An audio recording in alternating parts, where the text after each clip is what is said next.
Kembali di Prime Time News, pemirsa. Partai Demokrasi Indonesia Perjuangan atau PDIP memprotes disahkannya tata tertib DPR sebagai turunan Undang-Undang MD3. Menurut PDI Perjuangan, pengesahan tatip ini terkesan dipaksakan dan dinilai sebagai upaya koalisi Merah Putih untuk berkuasa di parlemen. Sidang paripurna DPR akhirnya mengesahkan peraturan tentang tata tertib Dewan Perwakilan Rakyat. Pengesahan diwarnai interupsi serta aksi walkout dua fraksi, yakni PDI Perjuangan dan fraksi PKB. Karena PDI Perjuangan menjadi salah satu yang ikut mengajukan judicial review berkaitan Undang-Undang MD3 nomor 17 tahun 2004. Oleh karena itu di paripurna yang terhormat ini, kalau boleh dalam rangka kebersamaan kita tunda dulu untuk tidak diputuskan sekarang. Pengesahan aturan ini disesalkan Partai PDI Perjuangan yang merupakan pemenang dalam pemilu legislatif lalu. Politikus PDI Perjuangan Eva Sundari menilai ada upaya pemaksaan kubu koalisi Merah Putih agar mendapat kekuasaan politik di parlemen. Kita menyesalkan sih sebetulnya bagaimana kemudian agenda-agenda di dalam parlemen itu kemudian untuk seolah-olah merupakan kelanjutan dari polarisasi zaman Pilpres. Ada sejumlah pasal kontroversial yang muncul dalam tata tertib Dewan Perwakilan Rakyat. Pasal-pasal ini memberikan sejumlah keistimewaan kepada anggota Dewan. Ketentuan ini otomatis juga menutup peluang PDI Perjuangan mengusung paket pimpinan. Sebab partai pemenang pemilu ini hanya sanggup merangkul 3 partai lain, yakni PKB, Nasdem, dan Hanura. Koalisi PDI Perjuangan yang mengusung Presiden terpilih Jokowi ini harus mencari satu partai lagi bila ingin mengusulkan paket pimpinan DPR. Sebaliknya, koalisi Merah Putih yang disokong oleh 5 partai akan dengan mudah melenggang mendapat kursi pimpinan parlemen. Tim Liputan Metro TV.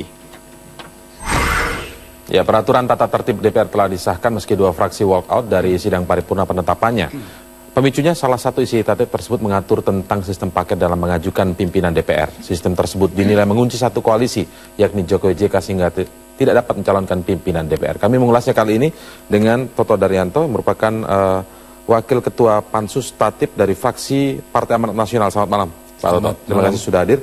Ada juga Abdul Qadir Karding yang merupakan pimpinan balik dari fraksi PKB. Selamat malam. Selamat malam, Pak Karding. Baik. Dan juga ada Waalaikumsalam. Ada juga Pak J. Kristiadi, peneliti senior CSIS. Selamat malam, Pak Kris. Selamat malam, Mas. Baik. Kita akan mulai terlebih dahulu dari Pak Toto tentu saja. Alasan PDIP walkout dan PKB begitu adalah karena proses uji materi di Undang-Undang MD3 di MK ini kan belum keluar putusannya. Kenapa sih terburu-buru harus disahkan kemarin? Pertimbangan utamanya adalah karena kita punya agenda-agenda kenegaraan. Jadi ada pelantikan DPR, kemudian nanti MPR, kemudian pelantikan presiden. Nah, semua ini tentu tata tertib itu harus sudah disiapkan, karena kalau itu belum beres. Informasinya dalam pekan depan keluar putusan MK soal ini. Kalau ada usulan MK juga putusan selah. Itu keputusannya kan bersifat final dan mengikat. Iya. Jadi apapun yang diputuskan MK harus ikut dengan sendirinya berubah. Jadi walaupun disahkan ketika putusan MK misalnya mengabulkan gugatan dari PDIP dan beberapa pihak lainnya, toh bisa batal juga begitu maksudnya? Pasal-pasal tertentu bisa. Tapi kalau secara keseluruhan saya kira tidak, karena yang melanggar konstitusi yang mana itu kan persoalannya. Kalau Mahkamah Konstitusi sebetulnya kan dia menguji dari sisi konstitusionalitasnya itu. Jadi kalau walaupun bedanya tinggal sepekan lagi misalnya ke depan nunggu putusan MK agar tidak kerja 2 kali misalnya, Pak, apa sih yang membuat kemudian ini terkesan terburu-buru selain agenda negara, agenda berbangsa tadi? Di DPR sekarang masih banyak RUU yang belum disahkan. Jadi kita ada RUU pemerintah daerah, ada pilkada, ada beberapa lagi yang lain yang memang jadwalnya oleh pimpinan Badan Musyawarah ditentukan pada tanggal kemarin itu pengesahan tatip. Dan tatip itu sendiri sebetulnya kan masih bersifat terbuka. Tergantung dari seberapa koalisi itu terbentuk. Dan kita belum tahu, kan ini masih masa setelah DPR yang baru. Jadi bukan masalah untuk semua fraksi sebenarnya? Sebenarnya menurut terbuka saya, begitu ya, isinya nanti itu bisa menurut masing-masing fraksi, tergantung konstelasi pada saat. Sebelum kita ke sana lebih mendalam soal itu, saya ingin kemarin walkout kenapa Pak Karding? Kalau kemudian dilihat, toh kalau nanti ada putusan MK, kalau dikabulkan juga misalnya gugatannya, toh juga bisa dibatalkan begitu beberapa pasal. Yang pertama saya ingin sampaikan bahwa sebenarnya tatib ini kan aturan yang mengatur keluarga DPR. Ibarat sebuah rumah, ada orang tua, ada anak, itu yang mengatur. Sebaiknya aturan itu menjadi kesepakatan bersama. Apalagi kita punya kultur gotong royong, mufakat dan sebagainya. Jadi agak tidak elok sebenarnya kalau ada yang benjol. Walaupun ini benjolnya di mana kira-kira? Ya, benjol, kan masih terbuka kalau istilahnya, kan, karena PDI tidak setuju, PKB tidak setuju, Hanura ada catatan-catatan. Nah itu nggak elok aja, walaupun sah saja dalam demokrasi. Nah kita PKB memang punya satu pandangan bahwa ini dalam proses hukum, judicial review. Dan di DPR itu apalagi substansi yang sebenarnya titik masalahnya 1-2 pasal, tidak sulit untuk mengagendakan sehari untuk itu, tidak sulit. Di DPR itu biasa kita itu misalnya mengesahkan undang-undang kita kejar itu bisa dalam 1-2 hari selesai. Jadi sebenarnya apa yang disampaikan Pak Toto itu formal saja. Formal saja, bukan itu. Oke, baik. Apakah memang ada kesan diburu-buru begitu menurut Pak Kristiadi kajian Anda? Nanti kita akan mengulasnya. Kita break dulu Pak Kristiadi. Tetaplah bersama kami pemirsa di Prime Time News.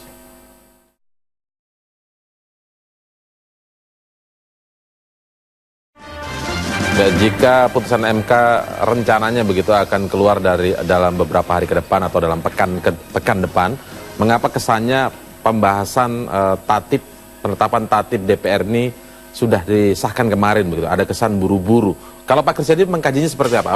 Memang ada kesan buru-buru atau memang ini ngejar agenda bangsa atau kalau saya tentu melihat dari perspektif saya sebagai orang kecil, sebagai rakyat.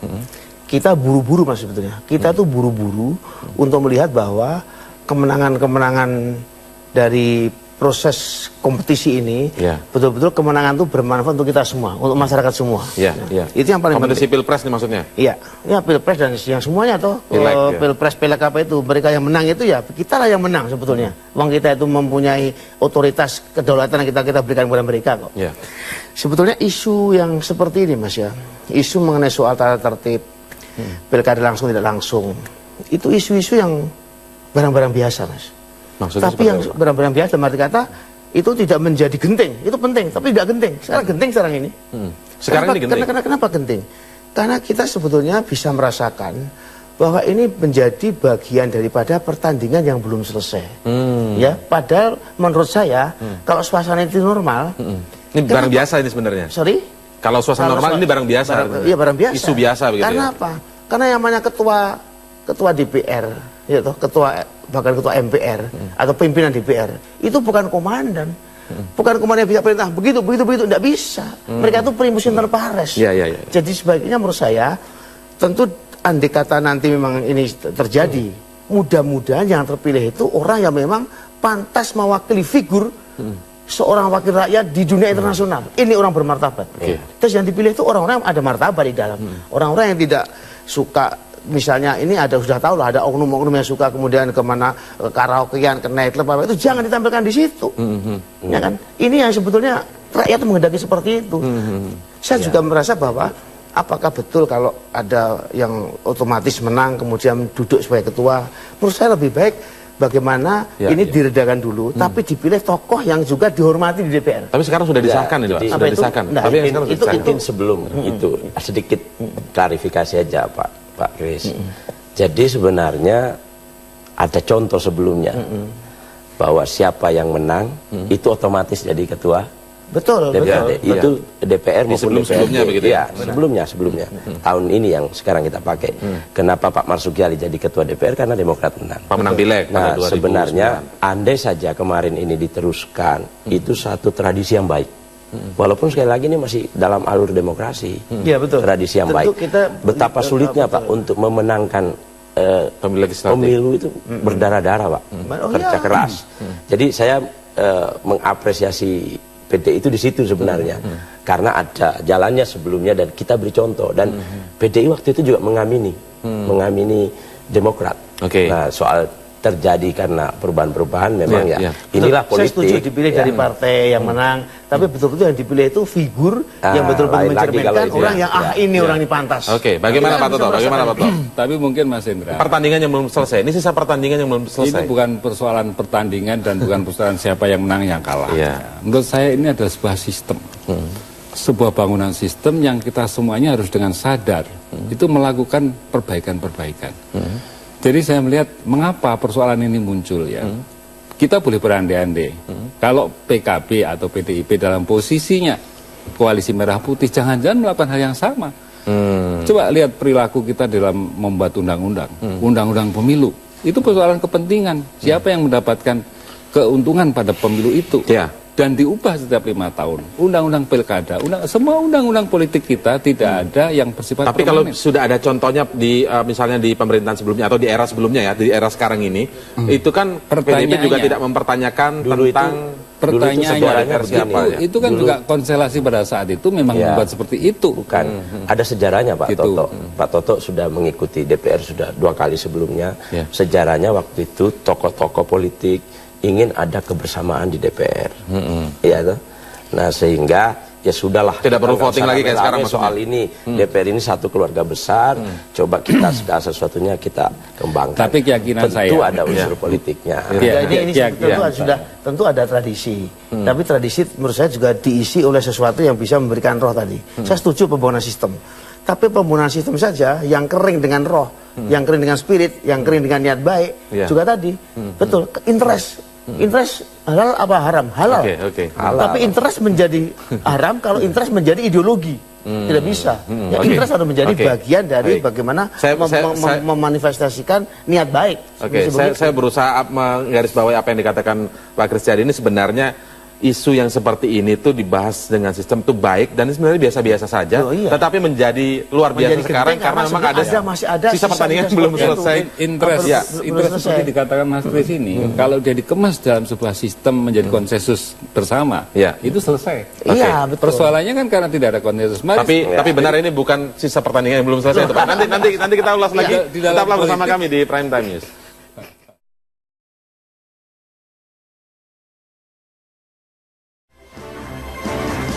Baik, sebelum kita lanjutkan perbincangan, kita hadirkan dulu secara infografik tentang sejumlah pasal kontroversial yang ada dalam Undang-Undang MD3 ataupun Tatip DPR yang baru disahkan kemarin.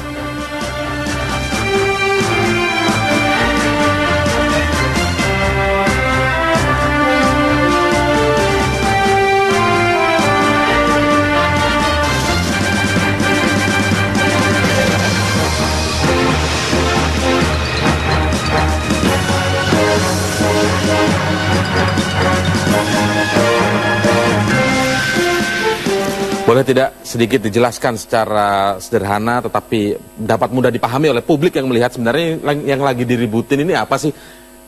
Apa yang menjadi keberatan dari PKB dan juga PDIP tentang sistem paket dalam pemilihan pimpinan DPR ini? Ya, sebenarnya paket ini kan diajukan paket nanti 5 kan, ketua, wakil-wakil ketua ada 4, ya, jadi 5. Ya, itu sih semua fraksi boleh ngajuin. Bisa, jadi artinya masih bisa? Boleh. Cuma problemnya yang mau berpaket nanti itu kan kelihatan dari gambaran Pilpres kemarin.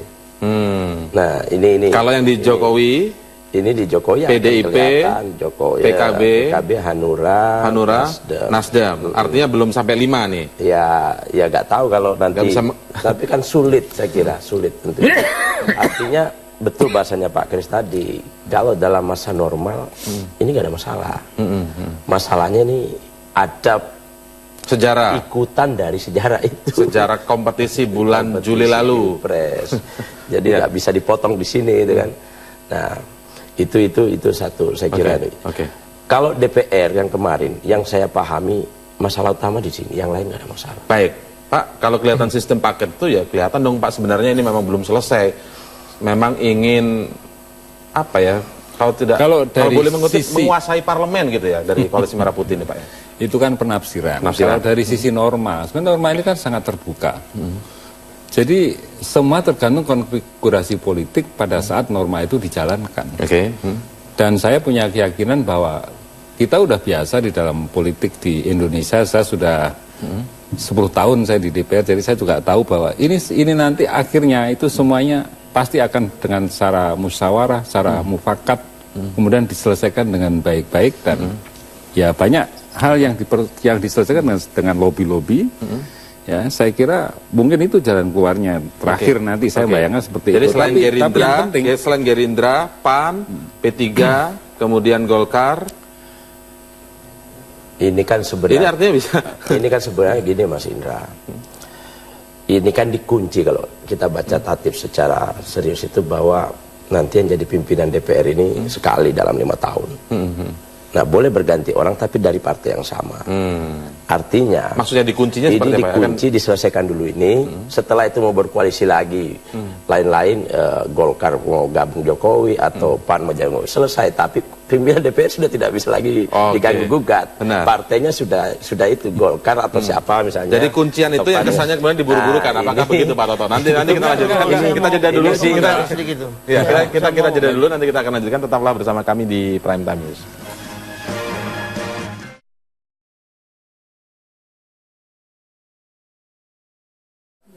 Selamat malam pemirsa. Ketua Majelis Pakar Partai Persatuan Pembangunan menegaskan partainya akan mendukung pemerintahan Jokowi JK. Namun keputusan resmi partai baru akan disahkan dalam Rakernas P3 pada Oktober nanti. Hal ini disampaikan oleh Ketua Majelis Pakar P3 Barlianta Harahap. Menurutnya dalam Rakernas September lalu selain menetapkan Emron Pangkapi sebagai pelaksana tugas Ketua Umum P3, juga membicarakan opsi ke arah mana partai, arah koalisi partai. Barlianta mengatakan sampai saat ini partai memiliki 2 opsi soal arah partai di pemerintahan mendatang, yaitu tidak bergabung dengan koalisi manapun atau bekerja sama dengan pemerintahan Jokowi JK. Namun Barlianta menjelaskan saat ini sebagian besar kadernya mendesak P3 untuk bergabung dan mendukung pemerintahan Jokowi JK. Jadi Eropa Kapi walaupun dalam hati kecilnya mungkin ya, kan dia sudah bilang ya karena pemintaan wilayah mungkin nanti kita akan ke Jokowi Yusuf Kala. Tapi secara formal, secara yuridis itu belum ada keputusan resmi dari partai untuk masuk ke koalisi, kalau disebut nama koalisi Jokowi Yusuf Kala. Tapi saya pribadi, dan saya sudah pidatokan di Rapimnas, saya selaku Ketua Majelis Pakar ingin bekerjasama dan mendukung pemerintahan yang sah, yaitu pemerintahan Jokowi Yusuf Kala.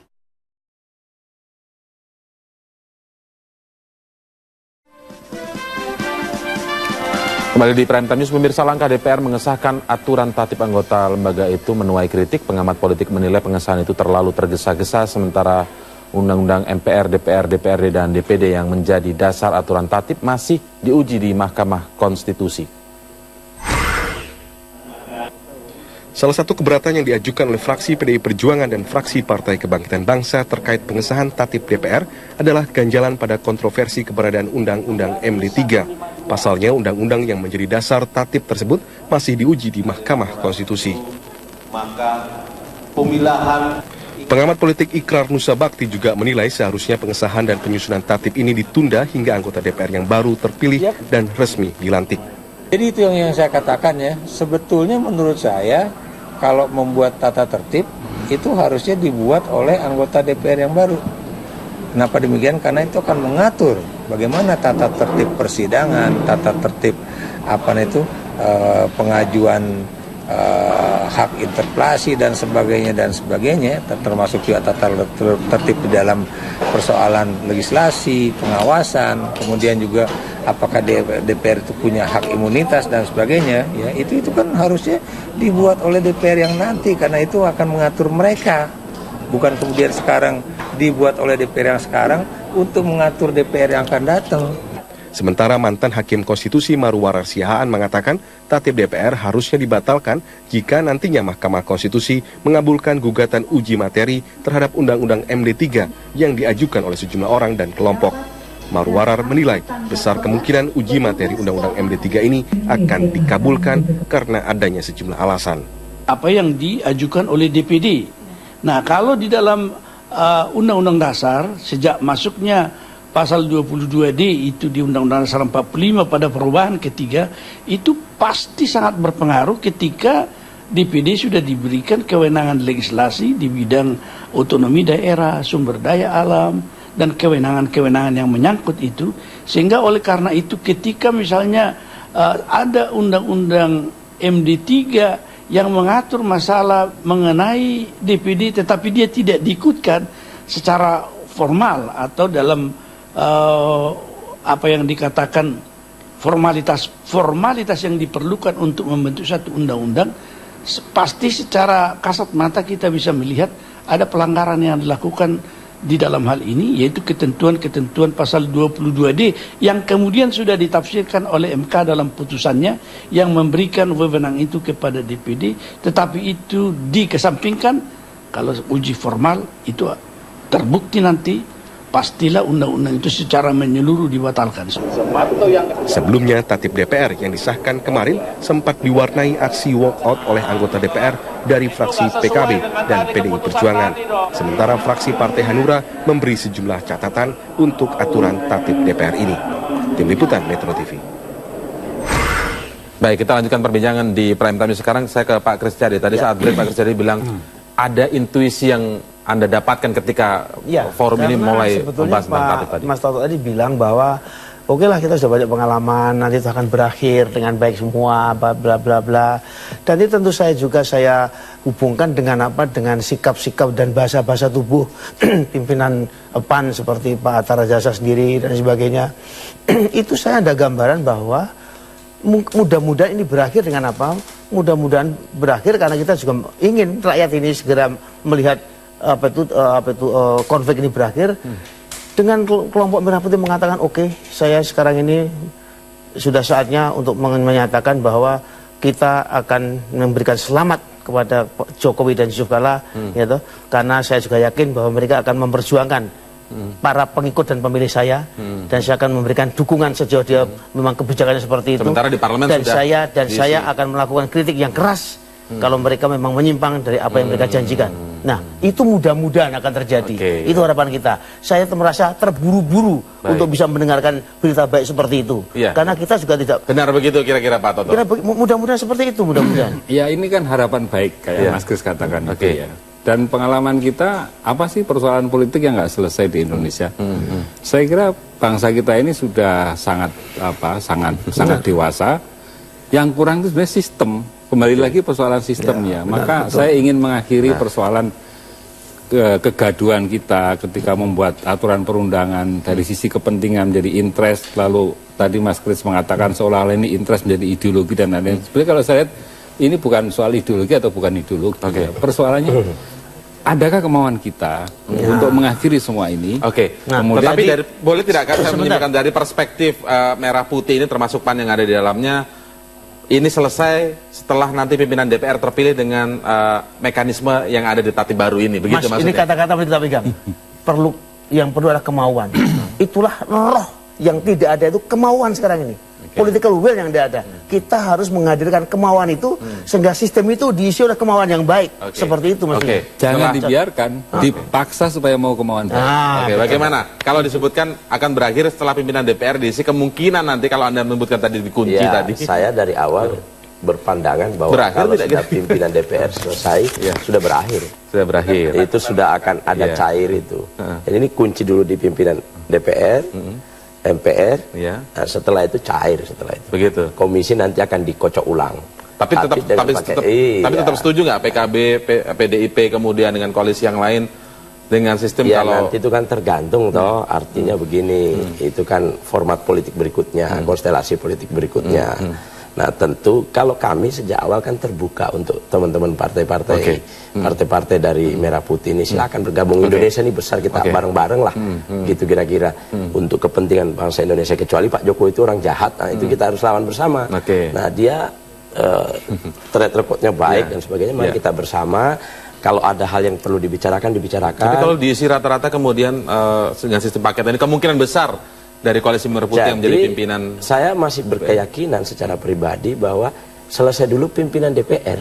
Setelah itu baru cair semua yang lain. Nah, selesai ini konteksnya selesai Pak Toto atau? Enggak selesai, artinya sudah. Kan nanti begini, di dalam tatip itu kan diatur bahwa kalau nanti sudah dipilih, maka partai yang tetap menjadi pimpinan DPR yang sudah dipilih itu, bahwa orangnya berganti, ya itu dari partai itu. Dari partai itu, ya. Nah, itu selesai dulu. Setelah itu, ya sudah cair. Komisi bisa koalisi lagi yang lain deh, gitu ya. Kasih ini deh, kasih Hanura deh, kasih inilah kita bagi bagus. Tapi kembali ke sebuah pertanyaan mendasar sebenarnya. Tadi Pak Kris jadi sudah sempat menyinggung. Ini kan kesannya kan kemudian tatip ini menjadi permasalahan karena khawatir misalnya tidak dari fraksi ini yang kemudian mengisi jadi pimpinan, yang satu lagi juga tidak dari fraksi kami yang mengisi dari pimpinan begitu, atau dari koalisi masing-masing. Tetapi sebenarnya ketua DPR, wakil ketua DPR ini seberapa punya power sih dalam sebuah proses regulasi? Apakah lebih tinggi dari anggota yang lain atau seperti apa? Kalau dari sisi tinggi sih tidak. Sebetulnya kan ini prestis, tapi jangan kemudian prestis itu hanya menjadi prestis perorangan orang itu atau prestis dari partainya, prestis dari bangsa itu sebetulnya. Oleh karena itu yang dipilih adalah menurut saya wise person, orang yang entah laki-laki, perempuan, tapi yang memang bermartabat dan punya wibawa. Kenapa ada kesan perebutan seperti sekarang ini kalau memang dikaitkan dengan itu ada dua kemungkinan. Untuk apa kemudian? Dua kemungkinan. Kalau tidak ada pertama terperosok kepada bahwa itu menjadi prestis daripada kelompok dan partainya, dan kedua mungkin secara rakyat tidak tahu bahwa ada fasilitas-fasilitas dan lain sebagainya yang kemudian dinikmati. Enggak ada. Itu cuma problemnya bukan di situ, Pak Kris. Problemnya kalau kita jadi pimpinan, jadi ketua DPR itu memang itu kolegial, tetapi yang mengatur lalu lintas kebijakan itu di situ. Nah, sekarang kalau kita jadi ketua komisi atau pimpinan komisi, misalnya menahan pembahasan yang bisa mengundang menteri, menahan, menunda rapat dan sebagainya, mengolah supaya itu tidak terjadi, itu di pimpinan. Ini nanti boleh tidak begini? Ini nanti di ujung-ujungnya adalah kekhawatiran adanya upaya penjagalan terhadap pemerintahan Jokowi JK nanti, begitu Pak Toto? Baca dulu tatipnya dengan baik. Jadi pimpinan Dewan sekarang itu sudah dibatasi dengan sebuah aturan yang dia itu harus mengedepankan kepentingan anggota. Di dalam paripurna itu setiap anggota itu punya kewenangan, punya hak untuk mengajukan, memperjuangkan aspirasi-aspirasi masyarakat. Dan kalau disampaikan dalam paripurna itu mengikat. Pimpinan Dewan wajib menindaklanjuti melalui komisi-komisi. Jadi semua sudah kita atur, Pak Kris. Jadi sebenarnya ini tatip ini bagus. Menurut saya sangat bagus dibanding sebelumnya. Hanya di satu hal itu yang mungkin ada kompromi-kompromi politik. Pak Kardi nggak setuju kan? Tapi ada privilege. Kalau saya ketua DPR, pasti saya bisa sekali-sekali telepon, mau telepon presiden, wakil presiden, menteri, itu bisa. Dan telepon itu mungkin bukan urusan orang banyak, tapi urusan saya sendiri juga bisa. Bukan hanya itu, Pak. Misalnya enggak. Saya nggak mau. Bukannya justru seimbang nanti perjalanan check and balances pemerintahan, bukannya justru lebih bagus, Pak Kardi? Bagus. Nah, sebenarnya kalau bicara demokrasi, memang harus ada check and balance. Tapi check and balance itu harus berimbang juga. Supaya apa? Jangan stuck nih pemerintahan. Kita ini kan harus berjalan. Supaya berjalan, pemerintahan ini harus didukung oleh suku parlemen. Nah, kalau tidak didukung, apalagi ada niat dalam tanda petik pengen mengganggu, itu problem, Pak. Bagi bangsa ini. Jadi yang paling penting memang Merah Putih segera mengakui bahwa kita akan mendukung. Kamu urus negara. Itu paling bagus. Ada. Begitu. Ikhlas. Ada kemauan baik. Diurus, DPR diurus oleh Merah Putih gitu ya. Ini kan ujungnya kan adalah bahwa PDP, PKB kemarin walkout, berarti masih menunggu keputusan di MK. Kita tunggu. Keputusan di MK. Baik, kita nanti lihat lanjutannya seperti apa. Nanti kita undang lagi Pak Karding, Pak Toto begitu untuk bahas lagi. Terima kasih.